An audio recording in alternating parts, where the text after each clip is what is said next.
নমস্কাৰ জ্যোতি পাঠশালা অন্য এটি ভিডিঅ'লৈ আপোনালোক সকলোকে স্বাগতম জনাইছোঁ যিহেতু গম পাইছে যে জিটিপিজিটিৰ ডকুমেণ্ট ভেৰিফিকেশ্যনৰ ওপৰত এখন নটিচ আহি পৰিছে গতিকে সেই নটিচখনৰ বহুতো ইম্পৰ্টেণ্ট পইণ্টৰ বিষয়ে আমি ডিছকাছ কৰিছোঁ আৰু ইয়াৰে এটা অতি গুৰুত্বপূৰ্ণ পইণ্ট হৈছে 15 নম্বৰ পইণ্টটো এটোৰ বিষয়ে অলপ ক'বলৈ বিচাৰিছোঁ যিহেতু মানে মেথছৰ শিক্ষকসকলক লৈ এই পইণ্টটো লিখা আছে যে in case of graduation teacher mathematics candidate must have a graduation degree with major in mathematics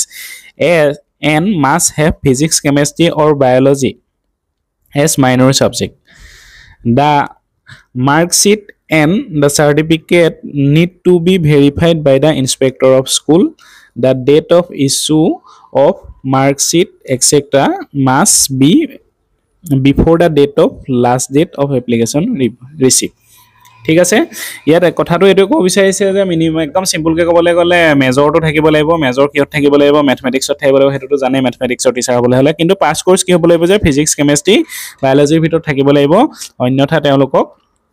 মানে যোগ্য বুলি ধৰা নহব হেতু কথাই ক'ব বিচাৰিছে গতিকে যি সকলৰ পাস কোৰ্সটো নাছিলে বেলেগ বেলেগ সাবজেক্ট আছিলে পাস কোৰ্সৰ বিষয়ে ষ্টেটিষ্টিক্স বা অন্য কিবা আছিলে তেওঁলোকৰ কাৰণে এক সমস্যা আহি পৰিছে আৰু বাকিখিনি একে আৰু তেওঁলোকৰ কথা কৈছে যে লাষ্ট ডেটটো কি হ'ব যে আমি যেতিয়া এপ্লিকেশন কৰিছিলো অনলাইন কৰিছিলো প্ৰায় অক্টোবৰ মানত তাৰ আগৰ হ'ব লাগিব গতিকে তাৰ পিছৰখিনি কিন্তু কোনো সাৰ্টিফিকেট একচেপ্ট কৰা নহব হেতুকে আছিলে